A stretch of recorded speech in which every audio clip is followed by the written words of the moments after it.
ಇವತ್ತಿನ ನಮ್ಮ ಪಯಣ ಹೊರಟಿರುವಂಥದ್ದು ತಿರುಮಲ ತಿರುಪತಿ ದೇವಸ್ಥಾನ.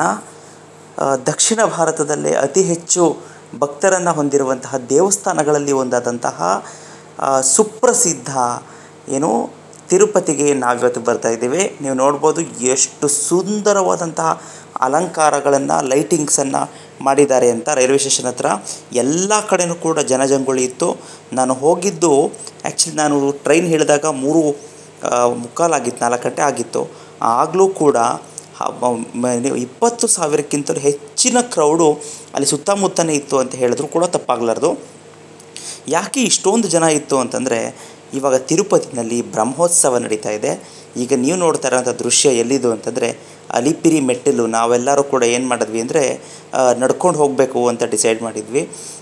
ಇದು ಎಂಟ್ರೆನ್ಸ್, ಅಲ್ಲಿ ನಡ್ಕೊಂಡು ಹೋಗೋದಕ್ಕೆ ಅಲ್ಲಿನ ಎಂಟ್ರೆನ್ಸ್ ಇದೆಯಲ್ಲ ಅದಿದು. ನಾನು ಅಂದ್ಕೊಂಡೆ ತುಂಬ ಬೇಗ ಮುಟ್ಬಿಡ್ಬೋದು ಅಂತ. ತುಂಬ ತುಂಬ ತುಂಬ ತುಂಬ ಮೆಟ್ಲುಗಳಿದೆ. ಅರೌಂಡ್ ಒಂದು 12ರಿಂದ 13 ಕಿಲೋಮೀಟ್ರ್ಗಳ ಕಾಲ ನಡಿಬೇಕಾಗತ್ತೆ. ದಿವ್ಯ ದರ್ಶನದಲ್ಲಿ ನಡೆಯೋದ್ರಿಂದ ಪುಣ್ಯ ಅಂತಲೂ ಹೇಳಲಾಗುತ್ತೆ. ಜೊತೆಗೆ ಟಿಕೆಟ್ ಬೇಗ ಸಿಗುತ್ತೆ ಅಂತಲೂ ಕೂಡ ಹಲವಾರು ಜನ ಅಲ್ಲಿ ನಡ್ಕೊಂಡು ಹೋಗ್ತಾರೆ. ನೀವು ನೋಡ್ಬೋದು ಶ್ರೀಕೃಷ್ಣನ ವಿಗ್ರಹ ಎಷ್ಟು ಸುಂದರವಾಗಿದೆ ಅಂತ. ಅಲ್ಲಿ ನಮಗೆ ವಿಡಿಯೋ ಮಾಡಬಾರ್ದು ಅಂತ ಇನ್ಸ್ಟ್ರಕ್ಷನ್ಸ್ ಕೊಡ್ತಾಯಿದ್ರು. ಸೊ ಎಷ್ಟು ಸಾಧ್ಯ ಆಗುತ್ತೋ ಅದರಿಂದ ನಾನು ಅಷ್ಟು ವೀಡಿಯೋಗಳನ್ನು ಮಾಡ್ಕೊಂಡಿದ್ದೀನಿ. ನೋಡ್ಬೋದು ನೀವೆಲ್ಲ ಸಿದ್ಧತೆ ಮಾಡ್ಕೊತಾಯಿದ್ರು ಹೊರಡೋದಕ್ಕೆ. ಇದು ರಾಜಗೋಪುರ. 1490ರಲ್ಲಿ ಅಥವಾ 50ರಲ್ಲಿ ಈ ಒಂದು ಈ ರಾಜಗೋಪುರವನ್ನು ಕಟ್ಟಿಸಲಾಗಿದೆ ಅಂತ ಅಲ್ಲಿ ಬಂದಿತ್ತು. ಅಲ್ಲಿ ಕೇಳಿದಾಗ ಅವ್ರಿಗೆ ಕನ್ನಡ ಬರ್ತಾ ಇಲ್ಲದೆ ಇರೋದು ನನಗೆ ದೊಡ್ಡ ಸಮಸ್ಯೆ ಆಗಿತ್ತು. ಜೊತೆಗೆ ಇಂಗ್ಲೀಷು ಕೂಡ ಬರ್ತಾ ಇರಲಿಲ್ಲ ಅವ್ರಿಗೆ. ಸೊ ನೀವು ನೋಡ್ಬೋದು ಇಲ್ಲಿ ತೆಲುಗುನಲ್ಲಿ, ಇಂಗ್ಲೀಷಲ್ಲಿ ಅಲ್ಲಿ ಬರೆದಿದ್ದು. ಬೆಳಗ್ಗೆನೇ ನಾವು ನಿಂತಿದ್ವಿ. ಅವ್ರು ಏನು ಮಾಡಿದ್ರು ಅಂತಂದರೆ ಒಂದು 20 ನಿಮಿಷಗಳ ಕಾಲ ಗೇಟ್ ಹಾಕ್ಬಿಟ್ಟಿದ್ರು. ವೆಯ್ಟ್ ಮಾಡೋದಕ್ಕೆ ನಮಗೆ ಇನ್ಸ್ಟ್ರಕ್ಷನನ್ನು ಕೊಟ್ಟಿದ್ದರು. ನಾನೇನು ಅಂದ್ಕೊಂಡಿದ್ದೆ ಅಂತಂದರೆ ಅರೌಂಡ್ ಒಂದು 10 ನಿಮಿಷ 1 ಅವರ್ 10 ನಿಮಿಷದೊಳಗಡೆ ಎಲ್ಲ ನಾನು ಹೊರಟೋಗ್ಬಿಡ್ತೀನಿ ಅಂತ ಅಂದ್ಕೊಂಡೆ. ಆ್ಯಕ್ಚುಲಿ 4 ಗಂಟೆ 50 ನಿಮಿಷಕ್ಕೆ ನಾವು ನಡೆಯೋದಕ್ಕೆ ಸ್ಟಾರ್ಟ್ ಮಾಡಿದ್ರೆ ನಾನು ಮುಗಿಸ್ದಾಗ 11 ಗಂಟೆ 15 ನಿಮಿಷ ಆಗಿತ್ತು. ಅಷ್ಟು ದೊಡ್ಡದಾದಂತಹ ಪಯಣ ಅಲ್ಲಿ ಸಾಗಿತ್ತು. ಎಲ್ಲಿ ನೋಡಿದ್ರೂ ಗೋವಿಂದನ ನಾಮಾವಳಿಯೇ ತುಂಬಿತ್ತು. ಸೊ ಪ್ರತಿಯೊಂದು ಜನನೂ ಕೂಡ ನಮಗೆ ಚಿಯರ್ ಅಪ್ ಮಾಡೋಕ್ಕೆ ಗೋವಿಂದ ಗೋವಿಂದ ಏಡುಕೊಂಡಲವಾಡ ವೆಂಕಟರಮಣ ಸಂಕಟ ನಿವಾರಣ, ಹೀಗೆ ಗೋವಿಂದನ ಸಹಸ್ರ ನಾಮಗಳನ್ನು ಹಾಡಿಕೊಂಡು ಸೊ ಬರ್ತಾಯಿದ್ರು. ನಮಗೆ ತುಂಬ ಬೂಸ್ಟ್ ಆಗ್ತಾಯಿತ್ತು. ನೀವಿಲ್ಲಿ ನೋಡ್ಬೋದು. ನೋಡಿ, ಮೊಟ್ಟ ಮೊದಲನೇದಾಗಿ ಮತ್ಸ್ಯಾವತಾರವನ್ನು ನೋಡ್ಕೊಂಡು ಹೋಗ್ತಾ ಇದ್ದಾಗ ನೀವು ಎಲ್ಲ ಅವತಾರಗಳನ್ನು ಕೂಡ ನೋಡ್ಬೋದಲ್ಲಿ. ಈಗ ನೀವು ನೋಡ್ತಾ ಇರುವಂಥದ್ದು ವರಾಹ ರೂಪದಲ್ಲಿರುವಂತಹ ವಿಷ್ಣುವಿನ ಅವತಾರ ಇದು. ಎಷ್ಟು ಸುಂದರವಾಗಿ ಒಂದು ಕಲಾಕೃತಿಗಳನ್ನ ಮಾಡಿದ್ದಾರೆ. ಅಲ್ಲಿ ಪೂಜೆ ಮಾಡ್ತಾಯಿದ್ರು. ಅದಕ್ಕೆ ನಾನು ಅದು ನಿಮಗೆ 2 ಸಲ ತೋರಿಸುವಂಥ ಪ್ರಯತ್ನವನ್ನು ಮಾಡಿದ್ದೇನೆ. ಎಲ್ಲ ವಿಗ್ರಹದ ಹತ್ರನೂ ಕರ್ಪೂರ ಹಚ್ಕೊಂಡು, ಕುಂಕುಮ ಹಚ್ಕೊಂಡು, ಗಂಧದ ಕಡ್ಡಿ ಇಟ್ಟು ಪ್ರತಿಯೊಂದು ಮೆಟ್ಲನ್ನು ಕೂಡ ಅಲಂಕರಿಸ್ಕೊಂಡು ಪೂಜೆ ಮಾಡ್ಕೊಂಡು ಹೋಗ್ತಾಯಿದ್ರು. ನೀವು ನೋಡ್ಬೋದು. ವಯಸ್ಸಾಗಿರೋರು ಎಲ್ಲ ತಮಿಳುನಾಡು, ತೆಲಂಗಾಣ, ಆಂಧ್ರ ಪ್ರದೇಶ, ಕರ್ನಾಟಕ, ಮಹಾರಾಷ್ಟ್ರ, ಒಡಿಶಾ ಇವರು ನನಗೆ ತೋರಿಸ್ತಾ ಇರೋವಂಥವ್ರು ನನಗೆ ಅಲ್ಲಿ ಫ್ರೆಂಡ್ ಆಗಿದ್ದು ನರೇಶ್ ಅಂದ್ಬಿಟ್ಟು ನನಗೆ ತುಂಬ ತುಂಬ ತುಂಬ ಹೆಲ್ಪ್ ಮಾಡಿದ್ರು. ಆ್ಯಕ್ಚುಲಿ ನನಗೆ ಅವರು was the one who was speaking English. ಯಾಕೆ ಇಂಗ್ಲೀಷಲ್ಲಿ ಹೇಳಿದ್ರೆ ಅರ್ಥ ಆಗಿದೆ ಅಂತ ಅಂದ್ಕೊಂಡಿದ್ದೀನಿ. ಅವರೊಬ್ಬರನ್ನ ಬಿಟ್ಟರೆ ನನಗೆ ಅಲ್ಲಿ ಯಾರು ಇಂಗ್ಲೀಷಲ್ಲಿ ಮಾತಾಡೋ ಫ್ರೆಂಡು ಇರಲಿಲ್ಲ, ಕನ್ನಡದಲ್ಲಿ ಮಾತಾಡೋ ಫ್ರೆಂಡ್ ಇರಲಿಲ್ಲ. ಶ್ರೀರಾಮ ಮಾತಾಡಿದ್ರೆ ನನಗೆ ತುಂಬ ಹೆಲ್ಪ್ ಆಗ್ತಿತ್ತು. ಇದು ಶ್ರೀರಾಮನ ಅವತಾರ ನೀವು ನೋಡ್ತಾ ಇದ್ದೀರಿ. ಇವಾಗ ಸಾಕ್ಷಾತ್ ಶ್ರೀರಾಮನೇ ಅಲ್ಲಿ ಬಂದು ನಿಂತಿರುವಷ್ಟು ಸುಂದರವಾಗಿ ಅದು ಕಾಣ್ತಾ ಇತ್ತು. ಈಗ ನೀವು ನೋಡ್ತಾ ಇರೋದು ಶ್ರೀಕೃಷ್ಣನ ವಿಗ್ರಹ. ಒಂದೊಂದು 300-400 ಮೆಟ್ಟಲುಗಳ ಬಳಿಯಲ್ಲಿ ಒಂದೊಂದು ವಿಗ್ರಹವನ್ನು ಈ ಥರ ಹಿಂಗೆ ಒಂದೊಂದು ಅವತಾರವನ್ನು ಕೂಡ ಅಲ್ಲಿ ಕೆತ್ತಲಾಗಿದೆ. ನೀವು ನೋಡ್ಬೋದು ಎಷ್ಟು ಚೆನ್ನಾಗಿ ಒಂದು ವಿಗ್ರಹವನ್ನು ಇಟ್ಟಿದ್ದಾರೆ ಅನ್ನೋದನ್ನು. ನಾನಂತೂ ತುಂಬ ತುಂಬ ತುಂಬ ತುಂಬ ಟಯರ್ಡ್ ಆಗೋಗಿದ್ದೆ. ಪಾಪ ಅವರು ಪ್ರತಿ ಹಂತದಲ್ಲೂ ಕೂಡ ನೀರು ಕುಡೀರಿ, ಜ್ಯೂಸ್ ಕುಡೀರಿ ಅಂತ ನನ್ನನ್ನು ಅವರು ತುಂಬ ಹೇಳಿ ಹೇಳಿ ಹೇಳಿ ಹೇಳಿ ನನಗೆ ಸ್ವಲ್ಪ ಎನರ್ಜೈಸ್ ಮಾಡ್ತಾಯಿದ್ರು. ನರೇಶ್ ಅವರು ನೋಡ್ತಾ ಇದ್ದೀರ ಅನಿಸುತ್ತೆ. ತುಂಬ ನಿಧಾನವಾಗಿ ನಡ್ಕೊಂಡು ಪ್ರತಿ 100, 150, 200 ಮೆಟ್ಲುಗಳಿಗೆಲ್ಲ ನಾವೇನು ಮಾಡ್ತಿದ್ವಿ ಅಂದರೆ ಒಂದೊಂದು ಸಲ ಆ್ಯಕ್ಚುಲಿ ನಮಗೆ ಬ್ರೆಸ್ಟ್ ಬೇಕಾಗಿತ್ತು.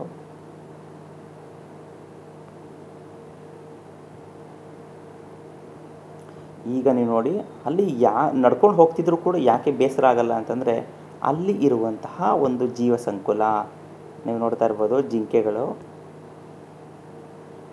ಇದು ಒಂಥರ ಜಿಂಕೆ.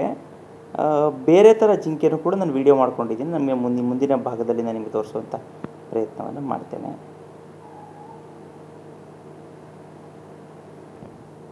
You have to rotate your phone here. ನೋಡಿ, ಪ್ರತಿ ಒಂದೊಂದು ಗೋಡೆಯ ಮೇಲೂ ಕೂಡ ಗೋವಿಂದನ ನಾಮಸ್ಮರಣೆಯನ್ನು ಮಾಡಿದ್ದಾರೆ, ಅಲ್ಲಿ ಬರೆದಿದ್ದಾರೆ. ಹಾಂ ನೋಡಿ, ಆಂಜನೇಯನ ಒಂದು ವಿಗ್ರಹವನ್ನು ಕೂಡ ನೀವಿಲ್ಲಿ ನೋಡ್ಬೋದು. ಆಂಜನೇಯಾಯ ವಿದ್ಮಹೇ ವಾಯುಪುತ್ರಾಯ ಧೀಮಹಿ ತನ್ನೋ ಹನುಮತ್ ಪ್ರಚೋದಯಾತ್ ಅಲ್ವಾ. ಸೊ ತುಂಬ ಬೃಹದಾಕಾರವಾಗಿರುವಂತಹ ಆಂಜನೇಯನ ದೇವಸ್ಥಾನ.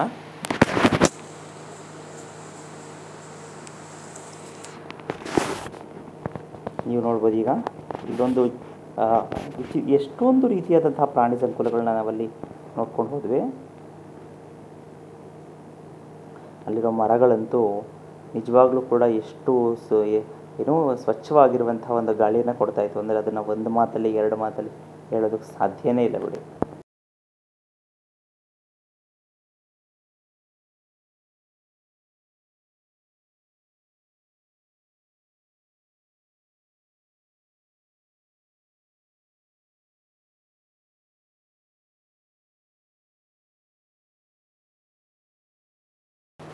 ನೋಡಿ, ತಿರುಮಲ ತಿರುಪತಿಯಲ್ಲಿರುವಂತಹ ಒಂದು ಕಾಡು ಅಥವಾ ನಿಸರ್ಗ ಹೇಗಿದೆ ಅಂತ ಬಹುಶಃ ದೇವರಿಗೂ ಕೂಡ ಪ್ರಕೃತಿಯ ಮೇಲೆ ಇರುವಂತಹ ಪ್ರೀತಿಯನ್ನು ನಾವಿಲ್ಲಿ ನೋಡಬಹುದಾಗಿದೆ.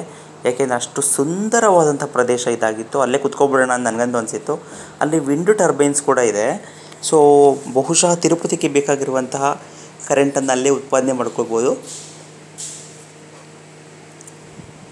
ನೋಡಿ ಎಷ್ಟು ಸುಂದರವಾಗಿದೆ, ಎಷ್ಟು ಹಚ್ಚ ಹಸಿರಿನಿಂದ ಈ ಒಂದು ಭೂಮಿ ಕಂಗೊಳಿಸ್ತಾ ಇದೆ ಅಂತಂದರೆ ಅದಕ್ಕೋಸ್ಕರನೇ ತಿಮ್ಮಪ್ಪ ಈ ಜಾಗವನ್ನು ಆಯ್ಕೆ ಮಾಡಿಕೊಂಡ ಅಂತ ಹೇಳ್ಬೋದು. ನೋಡಿ, ಈ ಕಡೆಯಿಂದ ಆ ಕಡೆ ಹೋಗೋಕ್ಕೆ ಪುಟ್ಟದ ರೋಡ್ ಆದರೂ ಕೂಡ ಈ ಕಡೆಯಿಂದ ಆ ಕಡೆ ಹೋಗೋದಕ್ಕೆ ಫ್ಲೈಓವರ್ ಥರ ಬಂದಿದೆ. ನೋಡಿ, ನಂಗೆ ತುಂಬ ಇಷ್ಟ ಆಗಿದೆ ಈ ಅಳಿಲು. ಒಂದು ವಿಚಿತ್ರವಾಗಿರುವಂಥ ಅಳಿಲು, ತುಂಬ ಚಿಕ್ಕದಲ್ಲ, ತುಂಬ ದೊಡ್ಡ ಅಳಿಲು ಇದು. ಏನೋ ಒಂದು ಲಡ್ಡು ಥರ ಒಂದು ಇಟ್ಕೊಟ್ರೆ ಅದು ಯೂಶ್ವಲಾಗಿ ಹಳ್ಳಿ ಸೈಡಲ್ಲಿರುವಂಥ ಅಳಿಲು ಮನುಷ್ಯನ ನೋಡಿದ್ರೆ ಓಡೋಗ್ಬಿಡುತ್ತೆ. ಇದು ಈ ಜನಗಳು ಏನು ಕೊಟ್ಟರು ಕೂಡ ಅದನ್ನು ತಿಂತಾಯಿತ್ತು. ಜೊತೆಗೆ ಇಲ್ಲಿ ನೋಡ್ಬೋದು 2 ಮಂಗಗಳು ಕೂಡ ಅಲ್ಲಿತ್ತು, ಕಪ್ಪು ಮಂಗಗಳು, ಕಪ್ಪು ಮುಖದ ಮಂಗಗಳು. ನಾನು ಫಸ್ಟ್ ಟೈಮ್ ನೋಡಿದೆ ಆ್ಯಕ್ಚುಲಿ ಅದನ್ನು. Rotate your phone to see that. ನಾನು ಕೊನೆಗೆ ಮೆಟ್ಲತ್ತಿ ಹೋಗಿದಾಗ ಈ ಒಂದು ಗೋಪುರ ಗೋಪುರ ಕಂಡ ಕ್ಷಣ ನನಗೆ ಗೋವಿಂದ ಕಂಡಾಗೆ ಅನ್ನಿಸ್ತು.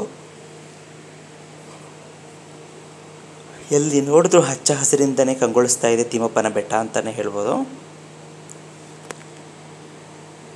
ಜನ ಇಲ್ಲಿ ಏನು ಊರ್ಗಾಲು ಹಾಕ್ಕೊಂಡು ಬರ್ತಾಯಿದ್ರು. ನಿಜವಾಗ್ಲೂ ಕೂಡ ಭಕ್ತಿ ಅನ್ನೋದನ್ನು ನೋಡಬೇಕು ಅಂದರೆ ಬಹುಶಃ ಇಲ್ಲಿಗೆ ಬರಬೇಕು ಅಂತ ಕಾಣುತ್ತೆ.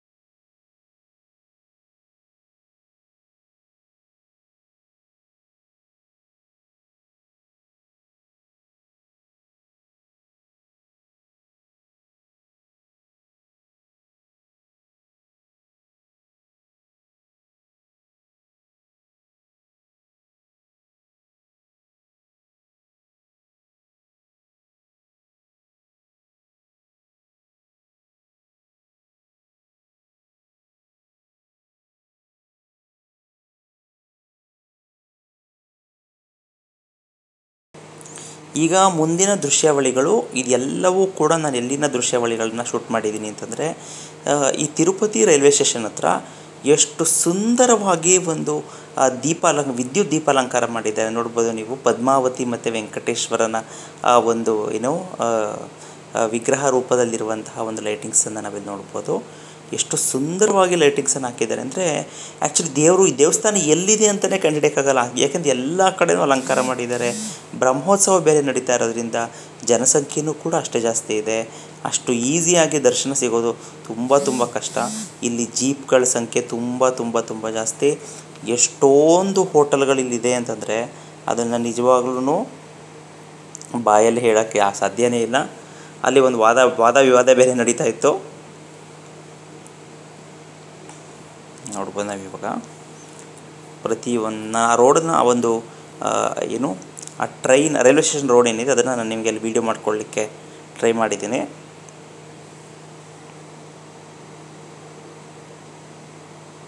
ನೋಡಿ, ಆಫೀಸರ್ಸ್ಗಳಿಗೆ ಅಂತಲೇ ಒಂದು ಗೆಸ್ಟ್ ಹೌಸ್ ಇದೆ.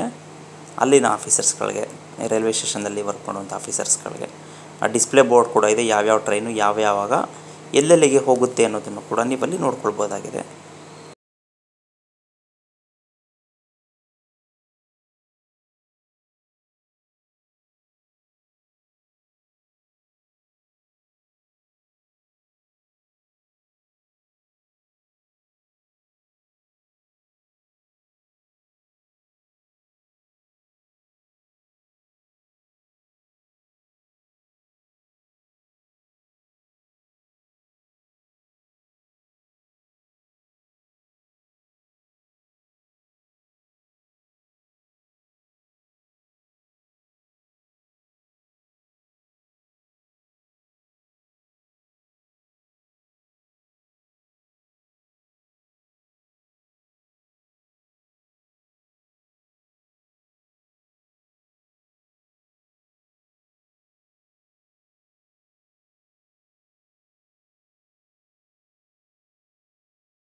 ಉಳ್ಕೊಳ್ಳೋದಕ್ಕೂ ಕೂಡ ಇಲ್ಲಿ ತುಂಬ ವ್ಯವಸ್ಥೆಗಳು ತುಂಬ ಚೆನ್ನಾಗಿದೆ. ಯಾಕೆ ಅಂತಂದರೆ ಅಷ್ಟೊಂದು ಹೋಟೆಲ್ಸ್ಗಳು, ಲಾಡ್ಜಸ್ಗಳು, ರೆಸಿಡೆನ್ಸಿ ಔಟ್ಲೆಟ್ಸ್ಗಳು ಇಲ್ಲಿ ಜಾಸ್ತಿ ಇದೆ.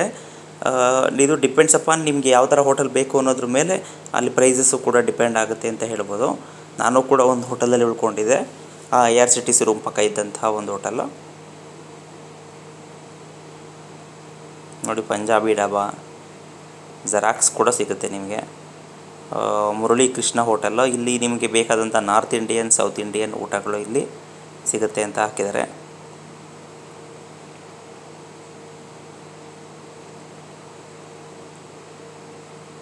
ನೋಡಿ, ಶ್ರವಣ ಭವನ.